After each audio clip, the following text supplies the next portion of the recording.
Have you ever wondered what it truly meant to be a king or a queen in the past? Not the glamorous version from movies, not the golden crowns and velvet robes, but the strange and suffocating rules that came with the throne.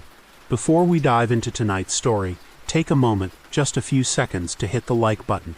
Tell me where you are listening from, and subscribe to the channel. Trust me, you will want to stay until the end of this journey, because the secrets of royal life are far stranger than any fairy tale. Now, if you are ready, let us begin. Imagine waking up each morning knowing that even the smallest details of your life, what you eat, how you walk, when you sleep, even the way you breathe, are dictated by rules you did not create. You are called the most powerful person in the land, yet invisible shackles bind your every move. The crown on your head is not just heavy because of the gold and jewels, it carries the crushing weight of traditions so bizarre they sometimes bordered on madness. For a king or queen, freedom was often an illusion. They could command armies, but they could not decide what color to wear without fear of breaking sacred rules. They could pass laws for their people, but they themselves were trapped inside a cage of rituals, ceremonies, and superstitions older than memory. Every gesture became a performance, every smile or frown a political statement, even silence had rules. Picture yourself walking through the echoing halls of a medieval palace. Courtiers bow so low their foreheads nearly touch the floor. No one dares look you in the eyes, for that too is forbidden. A cough, a stumble, or a misplaced word could be seen as a challenge to your authority, or worse, an omen that the gods themselves had turned against you. Do you still feel powerful, or do you feel like a prisoner wrapped in silk and gold? The strangeness of these rules did not come from logic but from centuries of belief. Ancient cultures believed kings were chosen by the divine, their bodies sacred, their lives half human, half god. To protect this fragile illusion, countless rules were created. The king could not eat without a taster. The queen could not walk without attendants counting her steps. Some monarchs were forbidden from touching water. Others were forced to sleep in iron beds. And here's the strangest paradox. The rules were meant to protect them, yet often they were the very chains that destroyed them. A king could not show weakness, so he hid his sickness until it consumed him.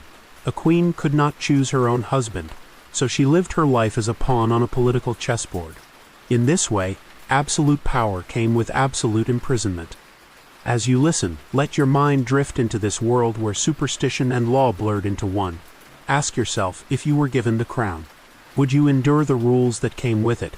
Would you trade your freedom for power, knowing that even your laughter might be scripted? Tonight, you will discover the secret laws that kings and queens actually lived by. Some will make you laugh, others may chill you to the bone, and a few might even make you grateful that you live in the present. Because once you learn these rules, you will realize that being royal was not a dream. It was a haunting cage dressed in velvet and diamonds. So, let us step together into the shadows of history, where crowns glitter but chains rattle in silence. Close your eyes for a moment and picture this: the grand dining hall of a medieval palace, candles flickering, silver goblets glinting under the dim light. Roasted meats and exotic fruits spread across a massive oak table. It seems like a feast fit for a god, but here's the unsettling truth: you, as king or queen, might not even be allowed to take the first bite. Royal meals were not simply dinners. They were ceremonies wrapped in paranoia. Every dish had to be inspected, every sip of wine tested. Why? Because poison was the silent weapon of choice in courts across Europe and Asia. A dagger could be seen and stopped, but a drop of venom slipped into soup could end a dynasty. And so, kings and queens lived in constant suspicion, surrounded by tasters who risked their lives with every spoonful. Imagine that job title, royal food taster. The benefits: you get to eat like a king. The downside: you might die like one too. For many monarchs, eating was less about appetite and more about survival. Some rules dictated that the monarch could not eat until several trusted servants had already tasted from each dish. Others demanded that food be prepared in complete secrecy, guarded by soldiers as if it were treasure. In ancient China, the kitchens of the emperor were sealed chambers, where even the simplest bowl of rice had to pass through multiple checks. In medieval France, wine was poured only after the cupbearer swore an oath on the cross that the liquid was safe. And then came the strangest of all: the rule of timing. In certain courts, the king could only begin eating once a priest had blessed the table and declared it free of evil spirits. Some kings even believed that the wrong hour of the day could turn food into poison. So meals were not just a matter of hunger, they were entangled with superstition, politics, and cosmic fear. Now let us inject a little humor. Imagine being the food taster on a Monday morning. The king wants fresh mushrooms. You take a bite, chew slowly, and suddenly your stomach rumbles. Is it poison or just last night's bad ale? Everyone stares at you, waiting to see if you collapse. Awkward silence. Finally, you burp loudly, and the entire hall sighs in relief. Yes, being royal was stressful, but being the taster, that was comedy and tragedy rolled into one. But not all food rules were about poison. Some were about etiquette pushed to extremes. In England, it was forbidden for anyone at the table to start before the king lifted his fork. If he decided to talk politics for an hour before touching his plate, everyone else had to sit in agonizing hunger. Imagine the torture of staring at steaming roasted boar while your king lectures about taxes. By the time you finally get to eat, the meat is cold and your stomach is growling like a war drum.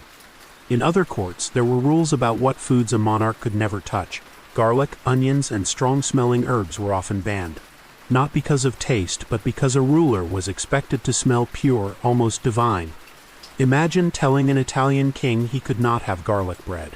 An impossible tragedy. Some queens were forbidden from eating certain fruits, especially those thought to stir passion, because passion was considered dangerous in a woman destined to be the face of royal virtue. These rules shaped the very rhythm of life. Meals could last for hours, not out of joy but because each dish had to be presented, tested, blessed, and sometimes even sung to before anyone could take a bite. It was dinner as theater, food as ritual, survival disguised as etiquette.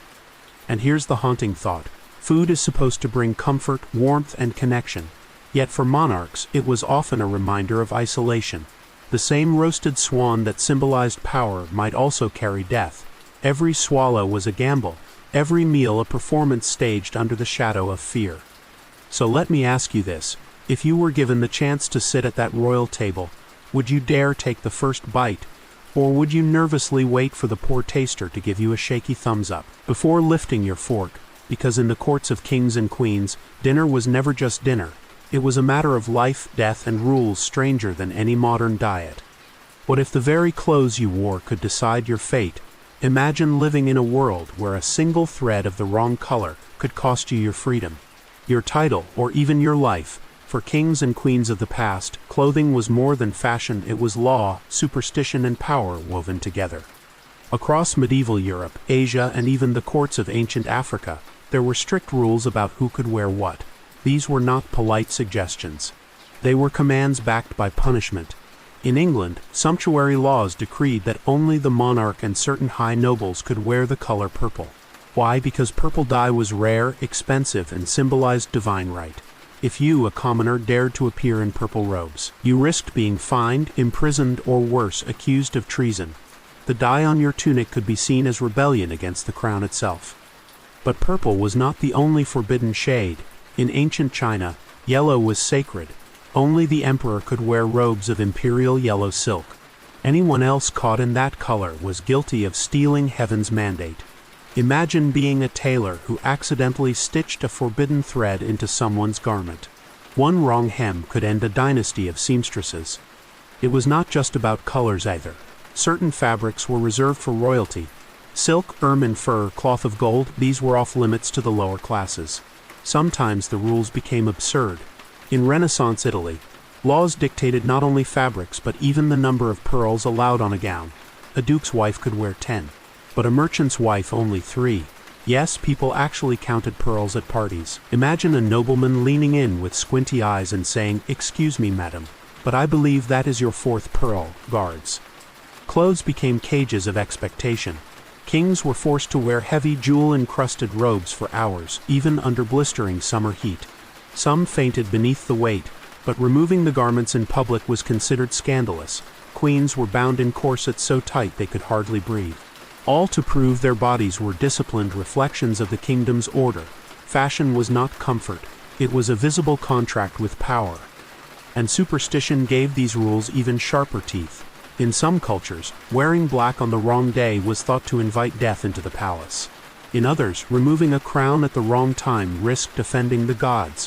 One king was rumored to have refused to take off his shoes indoors for fear of angering earth spirits. Can you imagine the smell in the throne room after weeks of royal paranoia? Even deodorant laws might have been preferable. Humor aside, these clothing rules had serious consequences. Entire wars of succession were signaled through garments. A prince who wore purple before his coronation might be accused of trying to usurp the throne.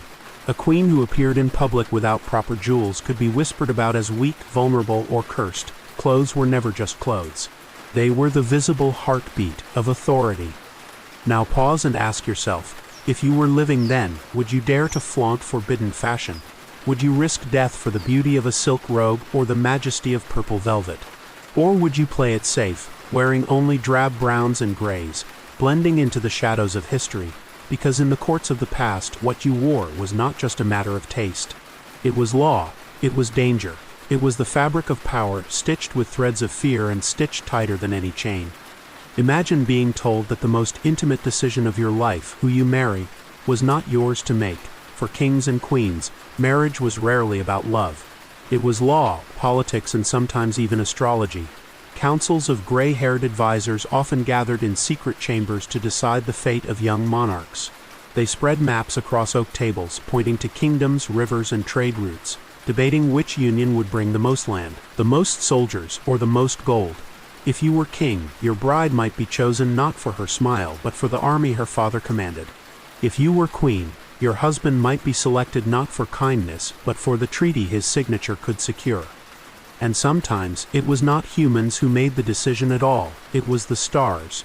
In India and Persia, astrologers charted the heavens, measuring the positions of Jupiter and Venus to determine if a match was auspicious. Imagine your wedding day being postponed because Mars was in the wrong house. You wait nervously while an old man squints at the night sky and declares, "Ah, not tonight. The stars disapprove. Your destiny was written not in your heart but in constellations." The laws surrounding royal marriage could be suffocating. Queens in medieval Europe were often forbidden from marrying for love. Instead, they were expected to serve as pawns in dynastic chess. Some were married off at ages as young as 12, shipped across seas to men they had never met. Picture being a child, clutching a doll in one hand and a marriage contract in the other. Even more bizarre were the fertility laws tied to marriage. A queen's duty was not simply to be a wife, but to produce heirs, preferably sons. Doctors, midwives, and even priests monitored her body like it was a public project. If she failed to bear children, whispers spread through the court. Was she cursed? Was she unfaithful? Some queens were even put on trial for infertility, as if the heavens themselves could be blamed. And here's where superstition deepened the wound. In some cultures, it was believed that certain animals could predict the success of a royal marriage. Chickens, goats, or even horses were sacrificed to see if the gods approved. If the animal's organs appeared healthy, the marriage would prosper. If not, the bride and groom were doomed before they ever said their vows. Talk about awkward wedding planning. Humor often hides in tragedy. Imagine standing at the altar, your bride trembling beside you, while a priest whispers, "The goat's liver looked a little pale. Your Majesty, best of luck." Not exactly the romantic moment modern couples dream of, but beneath the absurdity lay real consequences. Entire kingdoms rose or fell on these marriages. The wrong alliance could drag a nation into war. The right alliance could save thousands of lives. For kings and queens, marriage was less a personal vow and more a treaty written on human skin. Now ask yourself, would you sacrifice your heart for your kingdom? Would you marry a stranger if it meant peace for your people? Or would you risk rebellion? Choosing love over duty, knowing the law would brand you a traitor to your own crown. In the end, royal marriage was not about romance, it was about rules. Rules written by councils, stars, and sometimes the intestines of livestock. Rules that bound kings and queens more tightly than any wedding ring ever could. Power can be a mask, but what happens when the mask must never slip? For kings and queens, one of the strangest and most merciless rules was this: never show weakness, not a cough, not a limp, not even a shadow of fear. To rule was to act, and the performance was constant. Monarchs were expected to embody strength itself, even when their bodies betrayed them. If a king caught a fever, his illness was hidden like a state secret. If a queen suffered from grief, her tears were dried before the court could see them. To appear fragile was to risk rebellion, after all. If the monarch could not control their own body, how could they control a kingdom? Some rulers went to incredible lengths to maintain this illusion. In France, Louis XIV insisted on being seen every morning in a ritual called the lever, where courtiers gathered as he rose from bed. Even if he was in pain, even if he was weak, he forced himself to smile and stand tall, because the nation itself was thought to rest on his posture. A slouch could signal decline. A trembling hand could be read as a bad omen for the state. The rule extended to battlefields. Kings were often expected to ride into war, shining armor gleaming, banners flying, yet even when struck by arrows or wounds, they were not allowed to flinch. Chroniclers tell of monarchs who bled through their armor but kept riding, their faces calm, while soldiers whispered that the king was invincible. Behind closed doors, however, the same monarchs collapsed into the arms of physicians, barely clinging to life. And here lies the irony. The more a monarch hid weakness, the more it consumed them. Some kings delayed medical treatment until it was too late, simply because acknowledging sickness was seen as shameful. One emperor reportedly died from a minor infection because he forbade his doctors from spreading word of his vulnerability. His silence became his death sentence.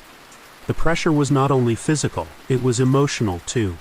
Imagine being a queen who loses a child. Your heart is shattered, but the court demands you smile at banquets and dance at festivals. Your sorrow is forbidden because grief might suggest that fate had abandoned your reign. Laughter was law, even when your soul was drowning. Superstition sharpened this rule even further. In some cultures, it was believed that evil spirits could sense weakness and strike when a monarch faltered. So kings wore charms under their robes. Queens whispered protective prayers, all while projecting an image of unbreakable strength. It was theater. But theater with life and death stakes. Let us add a moment of humor to ease the weight. Imagine a king with a raging toothache forced to attend a grand feast. He smiles stiffly as courtiers laugh and chew roasted lamb. Inside, he is praying that nobody notices his jaw twitching. One wrong wince, and rumors of his declining power spread faster than wildfire. Perhaps medieval gossip was more terrifying than the pain itself. Now pause and ask yourself, what would you do under such a rule? Could you hide every weakness, every fear, every human crack in your armor? Could you keep smiling while your body and heart betrayed you? Because in the courts of kings and queens, humanity itself was dangerous. To be royal meant to pretend endlessly that you were more than human. Untouchable, immortal, a living statue carved from stone. But beneath the crown, every monarch was still flesh and blood, and sometimes the cruelest rule of all was the demand to deny that truth. Step into the great hall of a medieval palace. The torches hiss, the banners hang heavy, and the throne rises at the far end like a mountain of carved gold. Dozens of courtiers gather, nobles in velvet and silk, soldiers in armor polished to blinding shine, and yet, despite the crowd, there is no sound.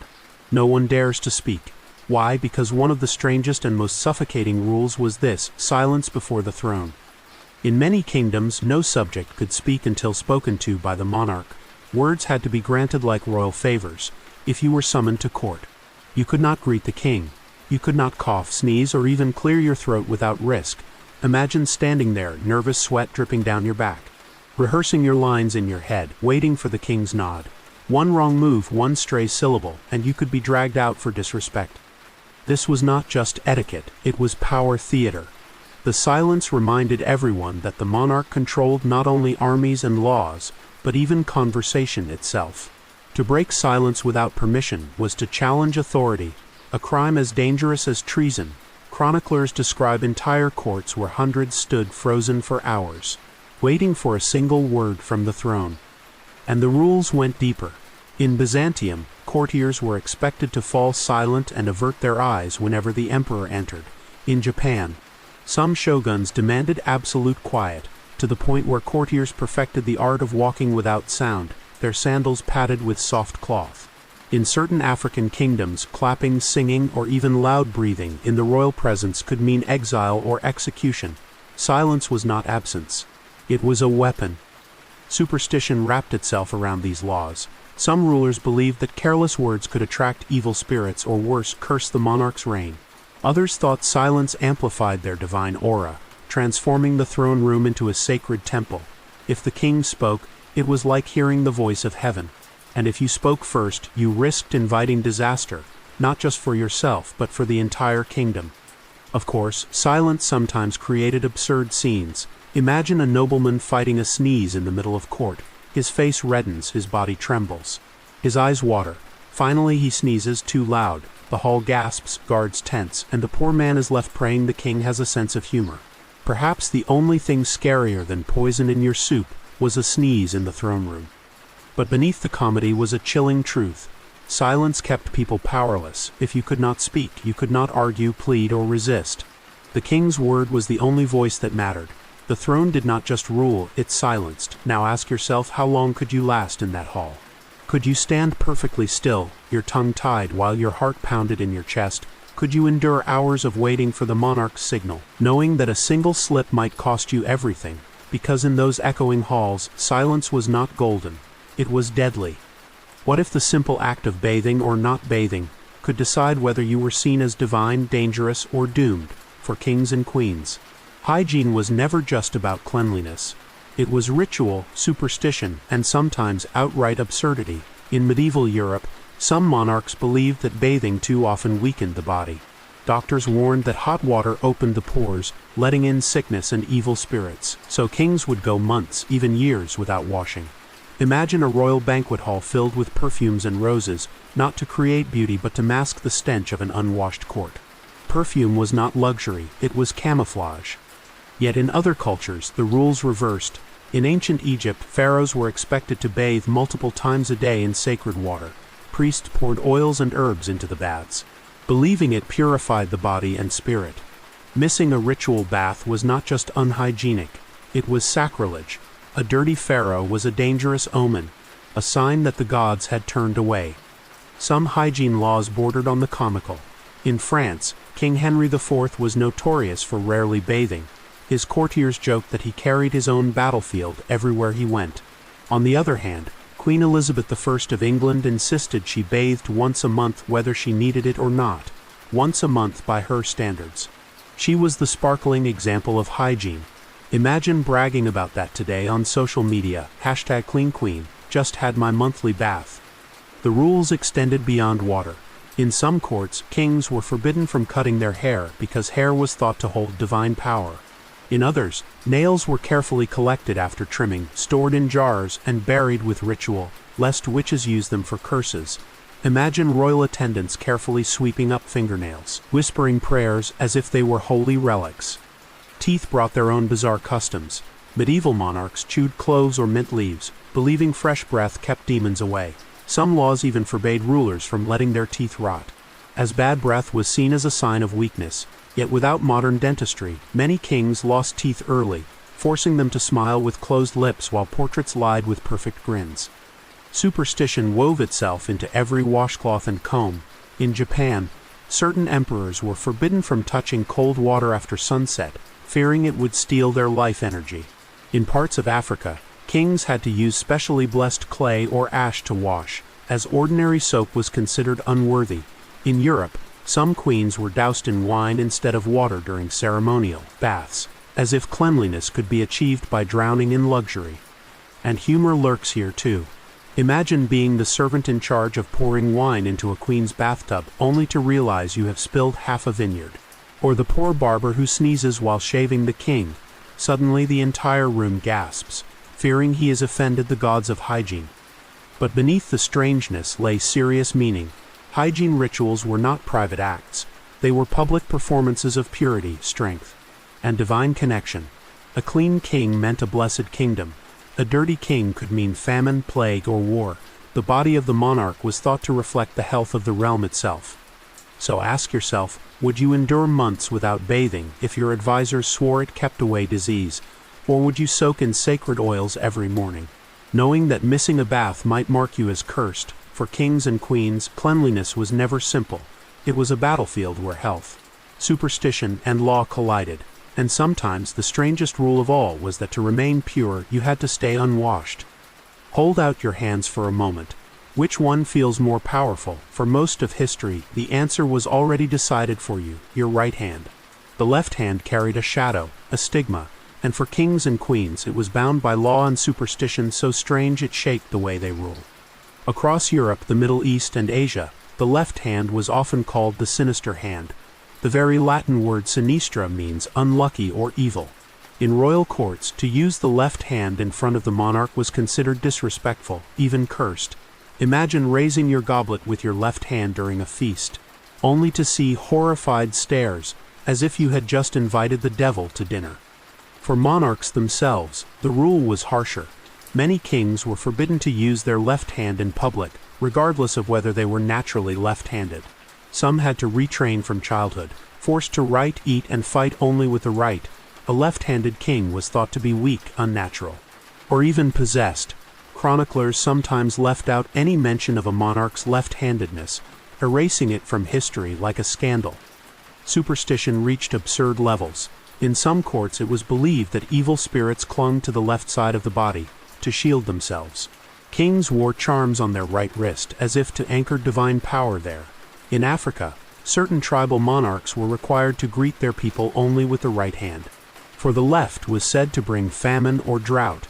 In India, cultural taboos reinforced the belief, as the left hand was associated with impurity. The laws extended to ceremonies.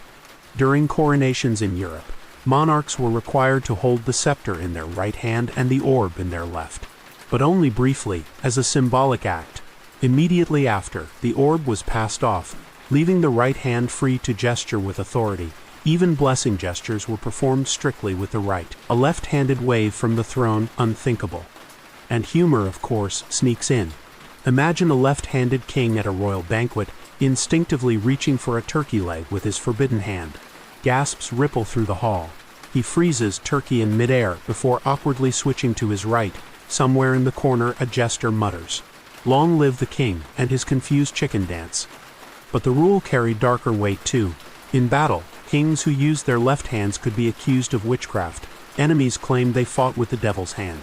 Some rulers even concealed battle injuries to their left arm, fearing rumors of curses. The left hand was more than a limb, it was a symbol. And symbols had the power to topple crowns. Now ask yourself, what if you were born left-handed in an age where that hand was seen as evil? Would you hide it, retrain yourself, and live a life of constant self-correction? Or would you risk ridicule, even death, to raise your cursed hand high? For kings and queens, the answer was usually silence and compliance.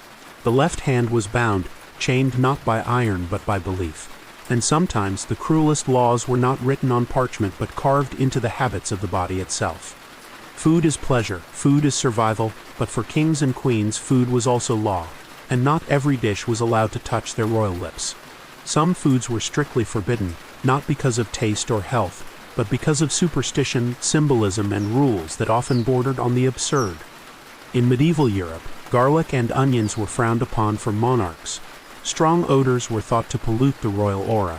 Imagine being a king in Italy and told you could never enjoy garlic bread, a tragedy worthy of Shakespeare himself. The reasoning was not culinary, it was spiritual. A ruler's body was supposed to radiate purity, not the scent of last night's stew. Other foods were banned because they were considered unlucky. In some French courts, eggs were forbidden at coronation feasts, as they symbolized fragility and risk of breaking. In Russia, strawberries were seen as suspicious because of their red stains. Rumors spread that they resembled blood, a dangerous omen for a czar. In ancient China, emperors avoided beans and lentils, as they were believed to cause excessive gas, and no ruler wanted to be remembered as the flatulent son of heaven. Some bans were political. Certain meats were restricted to symbolize dominance over conquered peoples. If a rival kingdom's staple food was pork, the victorious monarch might forbid it in his court, as if erasing the enemy's culture with every absent dish. In contrast, sacred animals often led to laws of avoidance. In Egypt, cats were sacred, so eating them was unimaginable. In India, beef was avoided by Hindu rulers, not simply out of faith, but because breaking the taboo would shatter the king's legitimacy. The strangest rules came with fertility and health. Queens were sometimes forbidden from eating pomegranates, figs, or other fruits associated with passion, lest they appear too lustful. Kings, on the other hand, were sometimes forced to drink strange concoctions of herbs, honey, and ground animal parts, believed to increase virility. Imagine a monarch gagging on a love potion made of crushed beetles, Told it was his royal duty, power tasted bitter indeed. Superstition made dining a minefield. In some African courts, eating fish with bones was banned, since choking could be seen as a sign the ancestors disapproved. In Japan, emperors avoided eating eel during certain months, believing it sapped energy. Even bread had rules in some European coronations. The first loaf baked for the king could not be cut with a knife, only broken by hand to symbolize humility. One wrong bite, and omens of doom spread like wildfire. And then there was the humor of survival. Imagine the royal cook being told, no onions, no garlic, no strawberries, no beans, no figs, no eel, no pork, and do not you dare use a knife on that bread. The poor chef's face must have looked like a tragedy mask. Somehow meals still had to impress. Maybe the true miracle of monarchy was not ruling nations, it was surviving the menu. But behind the absurdity was a serious truth. Food taboos were not just diet plans. They were signals of power, identity, and legitimacy. To eat what was forbidden could brand a monarch as cursed, impure, or even a traitor to tradition. Every meal was a stage where the kingdom's values were performed and reinforced. So let me ask you, if you were royal, would you obey these taboos for the sake of the crown? Or would you sneak away at midnight, dreaming of garlic bread and strawberries, risking your throne for a taste of freedom? Because for kings and queens, even hunger had rules, and sometimes the hardest crown to wear was the one that sat on your stomach. Night falls on the palace. The torches dim, the courtiers retreat, and silence spreads like a blanket across marble halls for most people. Bedtime is simple. Pull up the covers and drift into dreams. But for kings and queens, even the act of sleeping was wrapped in rules, rituals, and fears stranger than any nightmare. Many monarchs could not simply lie down and close their eyes. Bedtime was a performance, a ceremony meant to guard both body and soul. In France, King Louis XIV held a nightly ritual called the coucher, where dozens of courtiers gathered to watch him undress and slip into bed. Imagine trying to fall asleep while 50 people stare at you, bowing as you pull up the sheets. Privacy was not a luxury of royalty, it was forbidden. In other courts, superstition guided every movement. Some kings had to pray aloud for protection from demons, their words recorded by priests. Others placed weapons under their pillows, believing steel kept evil spirits away. A few even slept in armor during times of war, turning the royal bed into a coffin of iron. Rest was sacrificed for the illusion of invincibility. Queens faced their own peculiar rules. Some were required to sleep on their backs, hands folded neatly as if posing for their own funerals. Others were watched by midwives or attendants throughout the night, especially if they were pregnant. The queen's body was considered a public treasure. Even her sleep was monitored like a state ceremony. And then came the strangest traditions of all, sleeping materials. In medieval Europe, certain rulers believed feathers could trap bad dreams.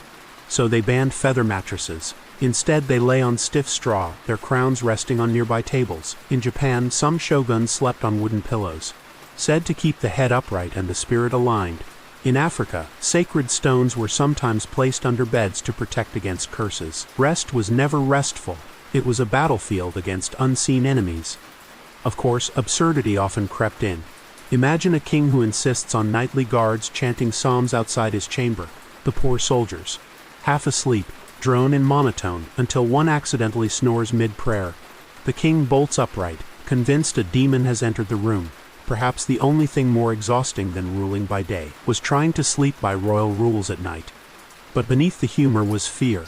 Monarchs were prime targets for assassination, and the bed was the most vulnerable place of all. Curtains hid daggers. Shadows concealed traitors. Rules grew from this fear. No one could enter the bedchamber without permission. Guards rotated silently at doors.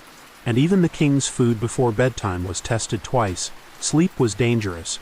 Dreams were dangerous. Even the simple act of closing one's eyes was an act of faith. Now ask yourself, could you sleep knowing your life was worth more than gold, that every creak of the floor might be a blade in the dark? Would you prefer the stiff safety of armor over the comfort of blankets?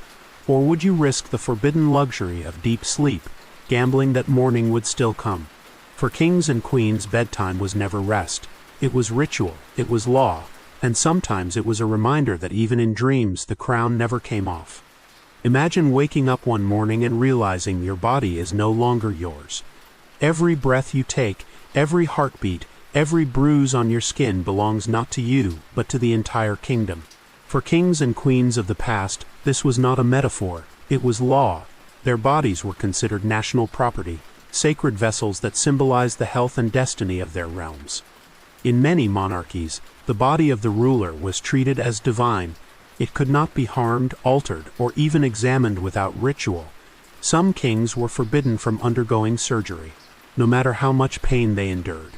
To cut into royal flesh was seen as sacrilege, as if tearing at the very fabric of the state. There are records of monarchs dying from treatable illnesses, simply because physicians were not allowed to open their bodies. The crown valued symbolism over survival. Even death did not free them. Royal funerals were elaborate performances, with strict laws about how the body should be handled. In England, embalming the monarch was not a matter of preservation but of politics. The corpse was paraded as proof of continuity, the body itself a banner of legitimacy. In Egypt, pharaohs were mummified, their flesh turned into eternal monuments. The dead king still served as property of the living nation. Rules extended to burial. In France, a law required that the king's heart be removed and buried separately, often in a golden urn, while the rest of the body lay in another site. The idea was that even in death, the king's body could serve multiple sacred purposes. In some African kingdoms, monarchs were buried in secret locations, guarded by curses and taboos, because their remains were thought to hold supernatural power that enemies might exploit. The living body was just as bound. Kings often had attendants monitoring their health at all times. Every cough was reported, every change in complexion noted as if it were news for the state. In Japan, some emperors were secluded behind screens, their bodies hidden from public view, because to gaze upon them casually was to desecrate divinity. Even a glimpse of the royal ankle could be scandalous. Queens bore even heavier burdens. Their fertility was treated as a public resource. Pregnancies were monitored like military campaigns, with laws dictating diet, rituals, and even the timing of intimacy. When a queen gave birth, the event was sometimes performed in public chambers, courtiers peeking behind curtains to ensure the child was truly hers. Imagine giving birth not as a mother, but as a political stage performance. And here comes the absurdity. Imagine being the king, stubbing your toe on a chair, and suddenly courtiers rush to record it in official documents. At 9:03, His Majesty's royal toe encountered unfortunate collision. Or a queen sneezing during prayer, only for priests to debate whether it was a sign of divine displeasure. The royal body was comedy and tragedy at once. But beneath the strange rituals was a serious truth. When your body belongs to the nation, you no longer belong to yourself. Monarchs were trapped inside their own skin. Every gesture magnified, every scar politicized. To be royal meant to lose the simple freedom of being human. Now ask yourself, would you endure that fate? Could you live knowing your body was not yours, that even in death you would not rest in peace, but remain a possession of crown and country? For kings and queens, the body was a battlefield, and the cruelest law of all was that their flesh was never their own. Imagine carrying not just a child, but the weight of an entire kingdom inside you. For queens of the past, fertility was never private, it was law. Politics and prophecy wrapped into the fragile rhythm of the womb. A queen's duty was clear: produce heirs, preferably sons. Her body was treated less as her own and more as a state-owned vessel. For dynasty, laws dictated her diet, her rest, even the time she was expected to share her bed with the king. Advisors hovered like watchful vultures, reminding her that the future of the realm depended on her womb's performance. Pregnancies were public spectacles. In France and England, queens were often required to give birth in semi-public chambers, where courtiers and noblewomen watched from behind curtains. The purpose was not compassion but suspicion, ensuring that no child was smuggled in, no trick played with succession. Imagine the most intimate moment of your life turned into theater for politics. Superstition wrapped these rules in iron. Certain foods were banned, pomegranates, figs, even spices, believed to inflame passion or weaken the unborn. Others were forced: almonds for strength, honey for sweetness, wine diluted with herbs for fertility. Queens drank potions of crushed pearls or gold dust, swallowing literal treasure in hopes of birthing a prince. The line between science and magic blurred with every sip. If a queen miscarried, whispers spread like wildfire. Was she cursed? Was she punished by heaven? In some courts, miscarriages were recorded like political failures, each loss fueling rumors of divine displeasure. Some queens faced exile or divorce for failing to deliver a male heir. A barren queen was considered more dangerous than a barren field, for she threatened the survival of the crown itself. And then came the strange rituals. In parts of Europe, queens were told to sleep with holy relics under their pillows to invite divine blessing. In Africa, fertility dances were performed around the queen's chambers, drums echoing into the night. In Asia, astrologers charted the stars to predict the exact moment conception should take place, turning intimacy into a cosmic schedule. Imagine being told, "Tonight, Your Majesty, Jupiter is in alignment, you must do your duty." Humor, of course, finds its way in tragedy. Picture a queen, exhausted from endless ceremonies, rolling her eyes as priests hand her yet another fertility charm. A necklace shaped like a rabbit. She sighs, muttering, "What I need is rest, not rabbits." But rest was a luxury denied, for even her sleep was policed by the crown.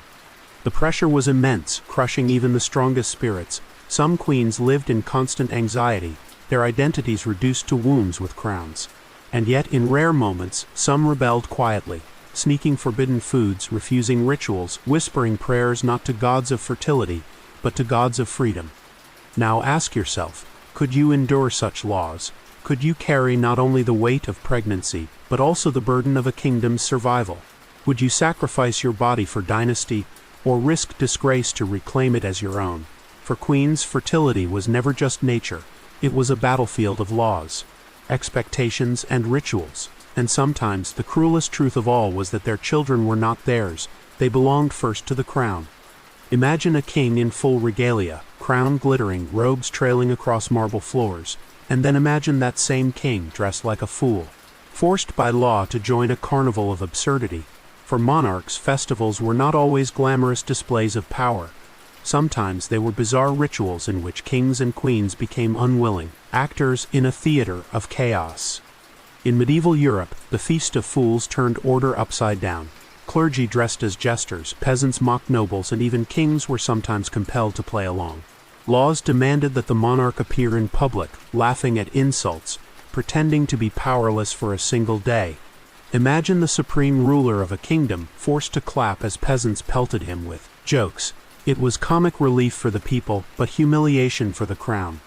In France, the Festival of the Ass honored the donkey that carried Mary to Egypt. During the event, kings were expected to bray like donkeys at Mass, mimicking the animal's cry as the court erupted in laughter.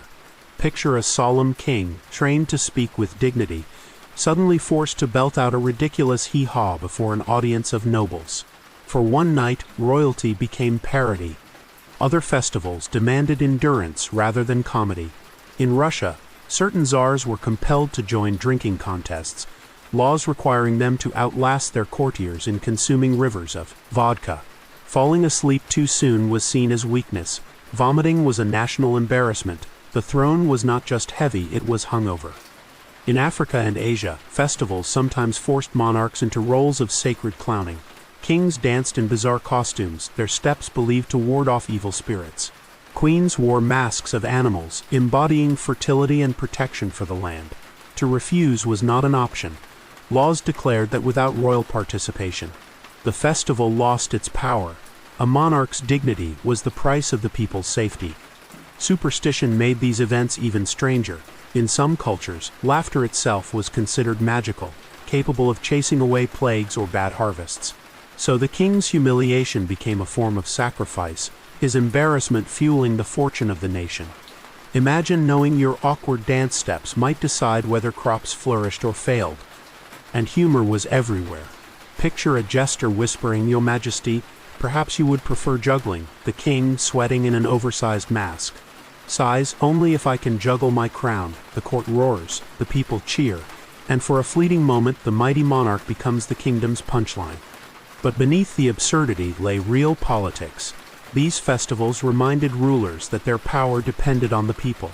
The law forced humility, even if only for a day. By mocking the king, subjects vented frustrations that might otherwise spark rebellion. The joke was not just entertainment.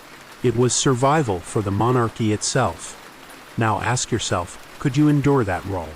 Could you set aside your pride, dress like a clown, and dance for the amusement of your people? Would you laugh with them, or seethe beneath the mask, counting the hours until dignity returned? Because for kings and queens, festivals were not holidays. They were laws of absurdity, rituals where thrones trembled, crowns wobbled, and power bent under the weight of laughter. Imagine sitting at a long banquet table, golden plates gleaming, goblets filled with wine, and platters of roasted meat steaming before you. Yet you cannot take a single bite because you are forbidden to eat alone. For kings and queens, meals were never private moments of hunger. They were public rituals, dictated by rules that bound the body as tightly as the crown. In many courts, a monarch was not allowed to dine without an audience. The law demanded company, not for pleasure, but for politics. Eating was a stage where generosity and power were displayed. To sit alone would suggest weakness, isolation, or even paranoia. So kings were forced to invite nobles, priests, or foreign envoys, even when they longed for quiet. Imagine craving a midnight snack, only to be told, "Your Majesty, summon the council first." In France, Louis XIV's meals became ceremonies. Dozens of courtiers watched as he lifted his spoon, every gesture rehearsed, every swallow recorded in whispers. The king's appetite was treated as a reflection of the nation's strength. If he ate heartily, the kingdom seemed secure. If he pushed food away, rumors spread of illness or disfavor. His stomach was political theater. Other monarchs faced stricter rules. In England, no one at the table could eat before the king began, and no one could finish before he stopped. Meals dragged for hours as courtiers forced themselves to match the king's pace. Imagine a monarch slowly sipping soup while nobles sit frozen, their food growing cold, stomachs groaning. Dinner was less a feast than a test of endurance. And yet, danger lurked even in company. Poison haunted royal tables, and sharing meals was both protection and risk. Tasters sampled dishes. Nobles pretended to relax, but every bite carried tension. Some laws required guests to eat from the same platter as the monarch, as if solidarity could shield against betrayal. Others demanded that no knives be pointed toward the king, a precaution against both accident and assassination. Superstition added its own flavor. In certain courts, eating alone was believed to invite evil spirits who would slip unseen into food. In parts of Africa, rulers had to share meals publicly to prove they were not sorcerers hiding in solitude. In Asia, some emperors invited dozens of monks to eat with them, believing the monks' presence blessed the food. A crowded table was a spiritual shield. Humor, of course, was never far away. Imagine a king sneaking into the kitchens at midnight, craving a pastry. He lifts it to his lips, only for a servant to cry, "Stop, you can't eat alone." The poor king sighs, shuffles back to the banquet hall, and wakes up half the court just to enjoy one tart. Power, it seems, was never a friend of privacy or dessert. But behind the absurdity was a grim reality. Eating was a reminder that monarchs were never free. Their most basic act of survival was turned into performance, watched, judged, and bound by law.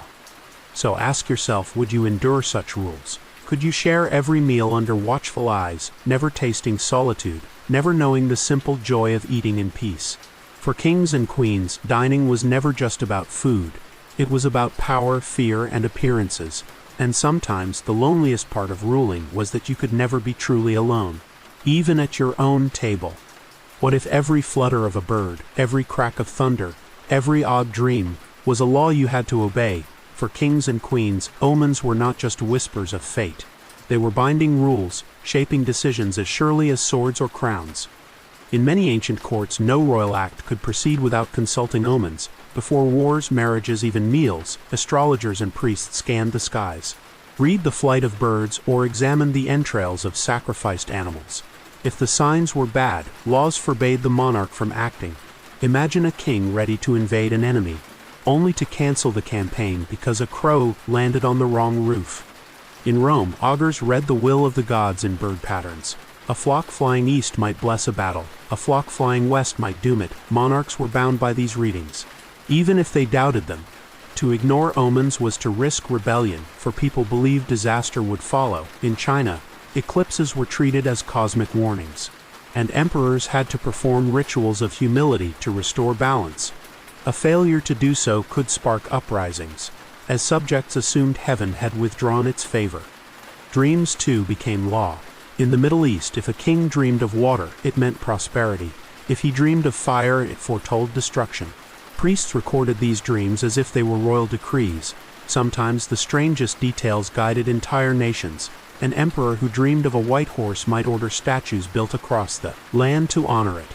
Imagine living in a kingdom where policy was decided by bedtime visions. Superstitions grew heavier in times of crisis. During plagues, omens were hunted everywhere. Comets streaking the night, two-headed calves born in barns. Strange lights in the sky, each became a law for the monarch to follow. Some kings were forced to halt building projects, others to ban certain foods, simply because the stars or animals warned them. The line between governance and fortune-telling blurred until they were one. And yet, absurdity often crept in. Imagine a queen eager for dinner, only to be told, "Your Majesty, you cannot eat tonight," the cat sneezed. And that is a bad omen. Or a king canceling his hunting trip because his shoes squeaked oddly in the morning. Perhaps the most terrifying power in the kingdom was not the sword, but the superstitious sneeze of a royal pet. But beneath the comedy was control. Omens gave priests and astrologers enormous influence, for they interpreted the signs. A monarch might wear the crown, but the stars, or those who claimed to speak for them, held the reins. Laws bound rulers as much as they bound subjects, proving that even the most powerful were prisoners of belief. Now ask yourself, could you live like that? Could you let every bird, every dream, every shadow of the moon dictate your choices? Would you obey the signs? Or risk everything by defying them? For kings and queens, omens were not suggestions. They were commands from heaven, and the cruelest rule of all was that fate, once written in the stars, could not be disobeyed. Clothes make the man, they say, but for kings and queens, clothes made the law. Every thread, every color, every jewel stitched into their garments was dictated by rules so strict and strange that the royal wardrobe became a prison disguised as splendor. In medieval Europe, sumptuary laws controlled not just the subjects but the monarchs themselves. Certain colors, like purple and gold, were reserved exclusively for royalty, yet even kings were sometimes forbidden from wearing them outside of official ceremonies, lest the sacred fabric lose its power. Imagine being the ruler of a kingdom, yet being told, "No, Your Majesty, you cannot wear that robe to dinner. It is too divine for soup." Each garment carried symbolism. Crowns weighed not just with gold but with meaning, arches symbolizing divine approval, pearls for purity, rubies for courage. A missing jewel could spark rumors of weakness. If a king wore black, people whispered of mourning. If he wore green, they gossiped about fertility or scandal. Even colors became laws, painting rulers into narrow roles. And then came the rituals of dressing. In France, Louis XIV's lever and couture extended to clothing. Dozens of courtiers watched him dress, each layer a performance of authority. To touch the royal shirt was an honor so great it sparked lifelong rivalries. Clothing was not fabric. It was hierarchy woven into silk. Elsewhere, rules took stranger turns. In Byzantium, emperors were forbidden to wear shoes of certain colors, except on coronation day.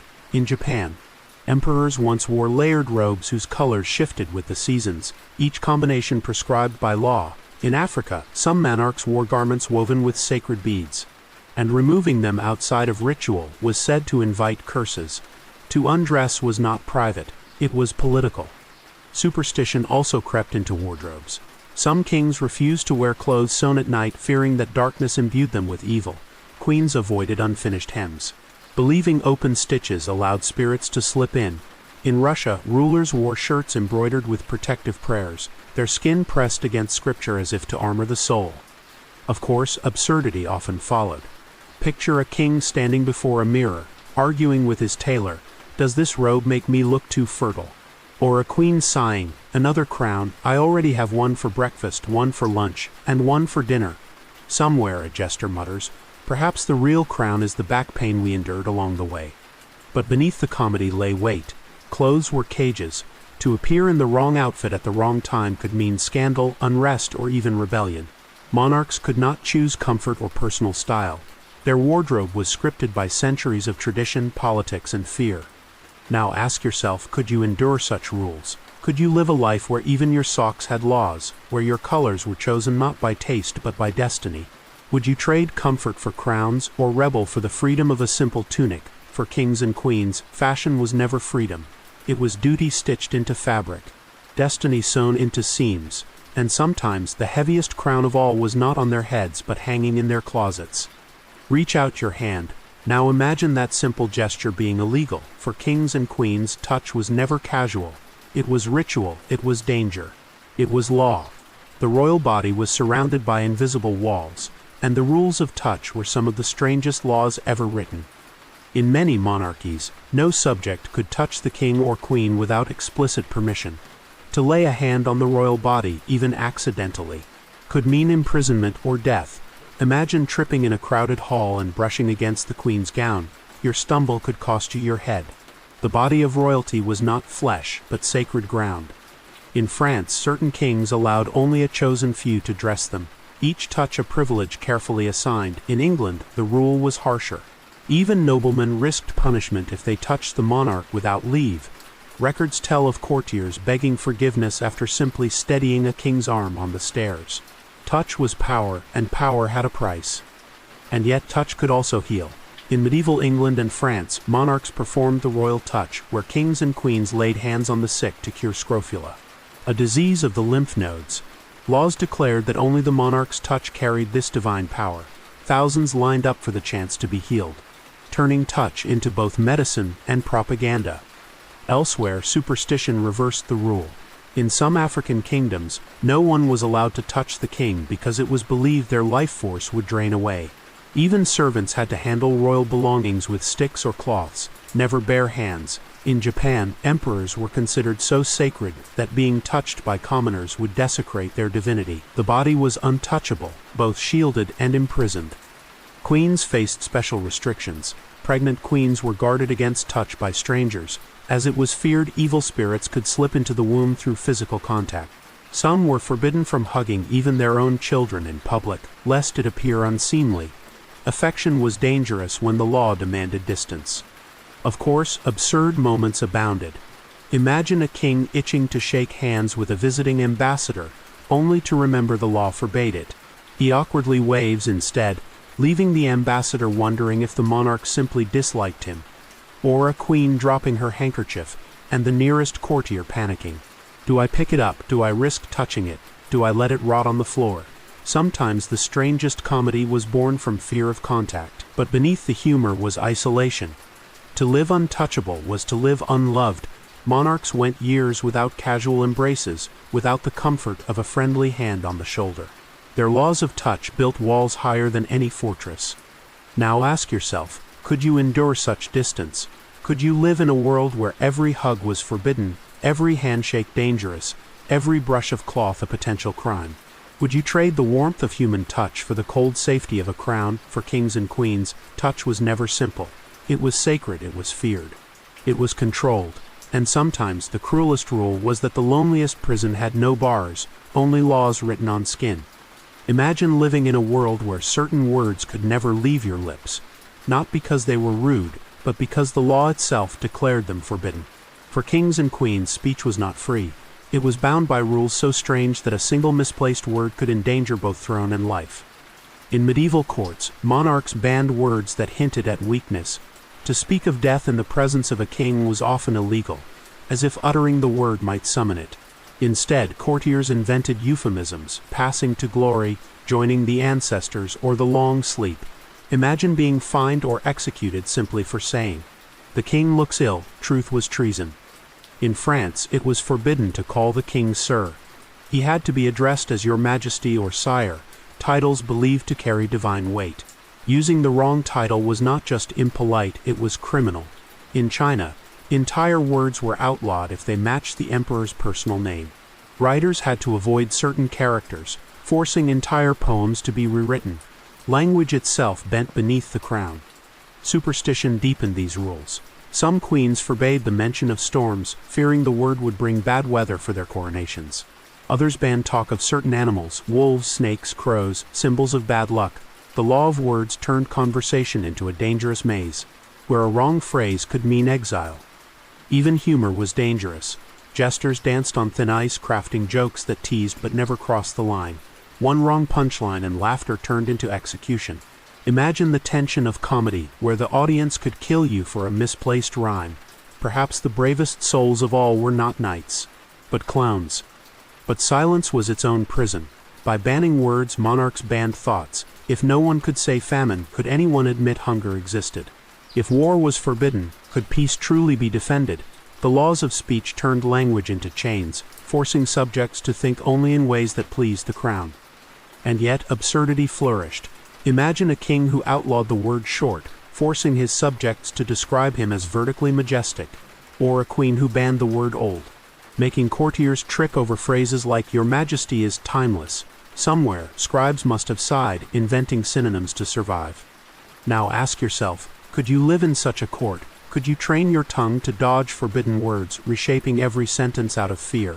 Would you dare to whisper the truth, or would you swallow it, knowing silence was safer than speech? For kings and queens, words were not mere sounds. They were omens, symbols, and weapons. And sometimes the cruelest rule was this: the deadliest crime was not action, but a single spoken word. Picture yourself at a grand feast. The tables are overflowing with roasted meats, fruits, and wine. Everyone is seated, laughing and eating. Everyone except the king. He is standing, stiff and solemn, because one of the strangest rules in royal history declared that the king must not sit. In certain cultures, the monarch's body was considered so sacred that to sit down in public was seen as diminishing his divine image. The throne itself was not a chair for rest, but a symbol of power, and outside that throne no seat was worthy. Some kings were forced to stand through ceremonies that lasted hours, sweat dripping beneath heavy robes, legs trembling, while courtiers shifted uncomfortably in cushioned chairs. In parts of Africa, the rule became law. A king was forbidden to let his feet touch the ground or his body rest on ordinary furniture. He was carried everywhere on litters, his legs dangling like those of a weary child. To sit among his subjects was unthinkable. His body was too holy to share their posture. In Europe, some monarchs adopted similar restrictions. Louis XIV of France was said to avoid sitting casually, for it implied equality with his courtiers. He stood tall, always the sun around which lesser stars revolved. When he finally took his seat on the throne, it was a performance, a ritual, a declaration that he ruled not just the room, but the world beyond it. Superstition magnified the rule. In some courts it was believed that if the king sat outside his throne, bad luck would strike the realm. Crops might fail, wars might be lost, or storms might batter the land. The royal spine itself was thought to support the kingdom, and bending it in rest threatened collapse. Imagine the pressure of knowing your people's harvest depended on your posture. And of course, humor found its way in. Picture a weary king after a long ceremony, whispering to his servant, "Just 5 minutes on that stool." The servant panics. "No, your majesty, the stool is forbidden." The king groans. "Then bring me the throne to the bathroom." Somewhere a jester chuckles, writing new jokes for the night's performance. But behind the absurdity lay suffering. Monarchs endured aching legs, swollen feet, and backs bowed not from labor but from laws. To stand endlessly was not just a test of endurance, but a daily reminder that their humanity was sacrificed for spectacle. Now ask yourself, could you live like that? Could you spend your days standing as a statue, forbidden from the comfort of a chair, knowing that even sitting was rebellion? For kings and queens, the rule was simple but cruel. The throne was the only seat allowed, and sometimes the heaviest burden of power was the denial of rest. Food for most people is simple. You sit, you eat, you enjoy. But for kings and queens, every meal was a labyrinth of rituals, laws, and ceremonies. Eating was not about hunger. It was about displaying power, reinforcing hierarchy, and appeasing both gods and subjects. In France, Louis XIV's dinners became theater. The king dined before an audience of courtiers, who watched in reverent silence as servants presented dishes with almost religious choreography. Every movement was scripted. How the napkin was unfolded, how the spoon was lifted, how the wine was poured. Even chewing was symbolic, proof that the king's body was strong enough to sustain the realm. England had its own strangeness. At coronation banquets, entire rituals surrounded the monarch's first bite. The royal champion, clad in armor, would ride into the hall, throw down a gauntlet, and challenge anyone who dared question the king's right to eat, and by extension to rule. Imagine trying to enjoy your roast while a knight shouts threats across the table. In Asia, meals were infused with cosmic order. In China, emperors followed seasonal menus dictated by law. In spring, they ate lamb to symbolize renewal. In autumn, pheasant for balance. every dish aligned with the harmony of heaven and earth. To eat the wrong food at the wrong time was more than bad taste. It was a cosmic error. In Japan, shoguns required meals to be arranged in precise geometric patterns, the rice bowl and chopsticks placed at angles that echoed spiritual balance. Africa held equally rich traditions. In certain kingdoms, kings could not eat until ancestors were invoked through chants and libations. Each bite was shared symbolically with the dead, binding the present to the past. In Ethiopia, emperors observed rules forbidding anyone else from seeing them chew, believing that revealing their open mouth weakened divine dignity. Curtains were drawn, food slipped quietly behind cloth, and the emperor's appetite was hidden from mortal eyes. Superstition added its own seasoning. Some monarchs required food to be blessed 3 times by priests. Others demanded silver utensils thought to detect poison. In Russia, czars had meals tasted by several layers of guards, each bite traveling down a chain of testers before it reached the throne. By the time the czar raised his spoon, half the court was already full, and humor inevitably found a place at the table. Imagine a king trying to sneak a bite of pie before the ritual was complete, only for a priest to gasp, "Not yet, Your Majesty. The stars have not been consulted," or a queen sighing as her soup grows cold while servants debate the correct angle for her spoon. Sometimes the hardest part of ruling was not politics, it was patience at dinner. But beneath the absurdity, the rituals mattered. Meals were stages where power was eaten and digested, where the king's body became a symbol of the kingdom's survival. To watch him eat was to witness the state itself consuming strength. To share in his food was to share in his rule. Now ask yourself, could you live like that? Could you turn every meal into a performance, every bite into law? Would you savor the taste? Or would food lose all flavor beneath the weight of ritual? For kings and queens, dining was never just nourishment. It was a sacred drama where appetite, politics, and power all sat down at the same table. Blood flows in all of us the same way, yet for kings and queens, their blood was treated as something beyond human. Royal blood was not just biology. It was law, it was myth, it was destiny, and strange rules grew around it like vines around a crown. In many kingdoms, it was illegal for commoners to shed royal blood. Even in punishment, kings and queens could not be executed by the sword or axe, because spilling their blood was seen as cursing the land itself. Instead, monarchs were strangled, drowned, or poisoned, ways of killing that kept their veins intact. Imagine the irony, too sacred to bleed, but not too sacred to die. In England, noble blood was considered so powerful that it was thought to carry healing properties. Some people believed touching the blood of a king in battle could cure disease or grant strength. Soldiers would dip cloths in royal wounds, wearing them as talismans. A king's injury became both tragedy and blessing. In France, a law declared that no royal blood could ever be contaminated by mixing with commoners. Marriages outside of nobility were forbidden, and any child born from such unions was denied succession. Blood itself became a gate, a locked door through which only the chosen could pass. In Asia, the concept of heaven's blood guided dynasties. Chinese emperors were said to carry the mandate of heaven in their veins. If an emperor bled during certain rituals, it was seen as an omen of dynastic collapse. In Japan, the emperor's blood was believed to descend from the sun goddess, and shedding it would plunge the land into darkness. Superstition made these rules even stranger. In some African kingdoms, it was believed that spilling royal blood on the earth would poison the soil, causing crops to fail. To prevent this, monarchs were sometimes buried in secret, their bodies hidden so that no drop could ever be found. In other places, drops of royal blood were collected in golden vessels and preserved as sacred relics. And of course, absurdities followed. Imagine a king with a nosebleed at dinner, and courtiers rushing to collect each drop in cups before it touched the ground. Or a queen pricking her finger while sewing, and servants panicking as though the fate of the realm hung on a single bead of crimson somewhere. A jester might mutter, "Perhaps the real throne is just a chair built on nosebleeds." But behind the comedy was weight. The laws of blood reminded monarchs that they were not seen as human but as vessels of destiny. Their veins carried not just life, but the future of nations. Their wounds were never private, their deaths were never simple. Now ask yourself, could you live like that? Could you carry blood so precious it was never truly yours, blood that belonged first to the crown, then to history? For kings and queens, blood was never just fluid. It was law written in veins, destiny pulsing in arteries, and sometimes the cruelest rule was that their blood could not be spilled, yet their lives could be taken all the same. Close your eyes for a moment. Feel the weight of your body sink into rest. Now imagine that sleep, the simplest, most human of needs, was bound by laws. For kings and queens, even sleep was not theirs to command. It was scheduled, observed, and sometimes forbidden altogether.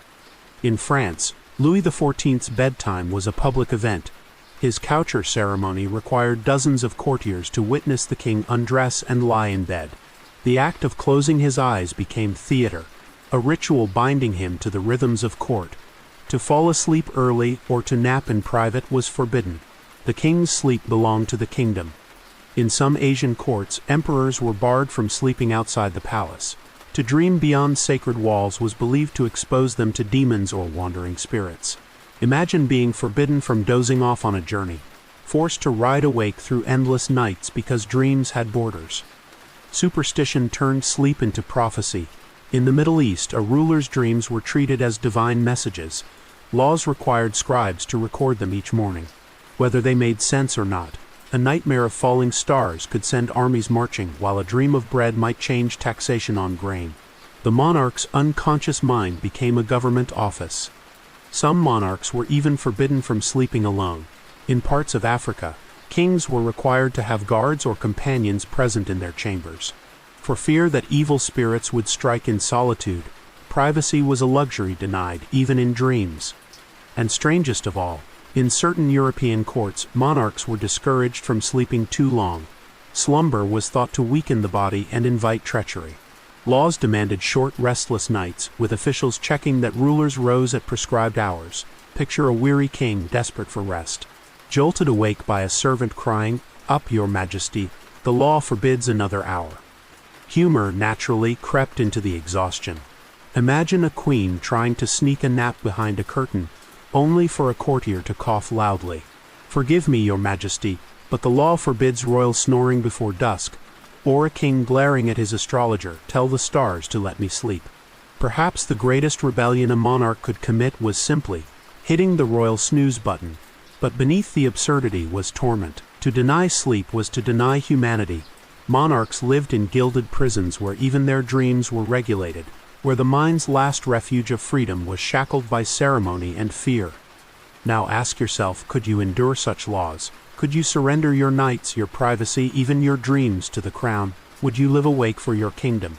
Or would you steal rest in defiance, risking scandal for a moment of peace? For kings and queens, sleep was never just rest. It was a duty, a prophecy, a law, and sometimes the cruelest rule of all was that even in dreams they were never free. Imagine being told from birth that you are not just human, you are divine.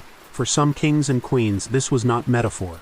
The law itself declared them living gods, beings whose every breath carried the weight of eternity. Yet to be worshipped as a god was less blessing than burden, binding rulers with rules stranger than any mortal could endure. In Egypt, pharaohs were the embodiment of Horus on earth, sons of the sun god Ra. To question their divinity was treason. Laws dictated rituals where pharaohs offered sacrifices not as priests, but as gods themselves. Their words were oracles, their gestures sacred acts. A sneeze was an omen, a smile a blessing. Imagine your common cold being treated as a divine message. In Japan, emperors were believed to descend from the sun goddess Amaterasu. Until the 20th century, it was illegal to depict them as ordinary humans. They were divine figures, untouchable, unseen except through ceremony. To look directly at the emperor outside of ritual could be considered a crime. Divinity demanded distance. In some African kingdoms, kings were not just rulers but rainmakers. Their bodies were tied to the fertility of the land, if drought struck. People believed the king had sinned or failed in his divine role. Laws required kings to undergo purification rituals, sometimes fasting, sometimes painful sacrifices, so that the sky itself might forgive them. In Europe, though less divine, monarchs often leaned on the idea of sacred rule. The divine right of kings meant they were gods chosen beyond earthly law. Yet this divinity was paradoxical, untouchable in theory, but in practice a target for those who questioned heaven's will. If God placed them on the throne, then rebellion was not just treason, it was heresy. Superstition tangled with these laws. Some kings were forbidden to bleed in public, for the divine body could not appear weak. Others could not walk on ordinary soil, lest their godhood be tainted. Servants carried them on platforms, their feet hovering above the ground like celestial beings. A monarch's body became less human, more relic. And of course, comedy seeped into the sacred. Picture a king, tired of endless rituals, muttering, "If I am truly a god, why can't I at least skip the paperwork?" Or a queen sighing, "Divine or not, I still get headaches." The people prayed, the priest chanted, and somewhere the royal physician rolled his eyes. Because even gods needed medicine. But beneath the absurdity was isolation. To be treated as divine meant never being seen as human. No mistakes allowed, no weakness shown, no freedom granted. A living god could command armies, yet not confess fear, could raise temples, yet not weep openly. Their humanity was buried beneath divinity, and the crown became an altar they could never leave. Now ask yourself, could you endure such worship? Could you live in a world where your every word was sacred, your every gesture prophecy, your very body a prison of holiness? Would you embrace the godhood, or long for the freedom to be simply human? For kings and queens, divinity was never freedom. It was duty carved in stone, worship woven into law, and sometimes the cruelest rule was this: to be treated as a god was to be denied the right to be human. Close your mouth. Hold the silence. Now imagine that silence itself was a royal law. For kings and queens, speech was not always freedom, and silence was not always choice. There were strange, rigid rules about when they could speak, what they could say, and when they had to keep utterly quiet. In medieval Europe, coronation ceremonies bound monarchs to vows of silence. For hours they sat in solemn stillness, forbidden to utter a word, until priests declared heaven's blessing. Breaking that silence was seen as a bad omen, a curse on the reign before it even began. Imagine becoming king, and the very first law you must obey is, do not speak. In Asia, emperors were often required to maintain silence during sacred rituals. In China, laws demanded that the emperor's words be few and powerful. Too much speech risked diluting divine authority. In Japan, the emperor's silence during certain ceremonies was considered itself a blessing, as if restraint proved sacred wisdom. A careless word could unravel the fragile fabric of heaven and earth. Some monarchs faced stranger restrictions. In Africa, certain kings were forbidden to speak in public at all. Instead, they communicated through intermediaries, official voices who declared the king's will. The king himself was silent, distant, untouchable, a living mystery. To hear his actual voice was a rare and dangerous privilege. Superstition deepened these rules. Silence was thought to guard against evil spirits who could slip through careless words. Some queens were required to observe days of silence during pregnancy, to protect the unborn child from hearing bad omens. In some European courts, silence after sunset was mandated for royalty, as night was believed to carry whispers of demons. Of course, silence also created absurdity. Imagine a king desperately wanting to yawn during a long ritual, but stifling it because the law forbade sound. Or a queen stepping on someone's foot at a banquet, unable to apologize because she was under a vow of silence. Somewhere, a jester mutters. Perhaps the loudest sound in this court is the king's silence. But beneath the comedy was isolation. To be silenced was to be cut off from intimacy, from laughter, from casual conversation. Monarchs could command armies, yet sometimes they could not even tell a friend a joke. Their power was vast, but their words were locked in cages of law and ritual.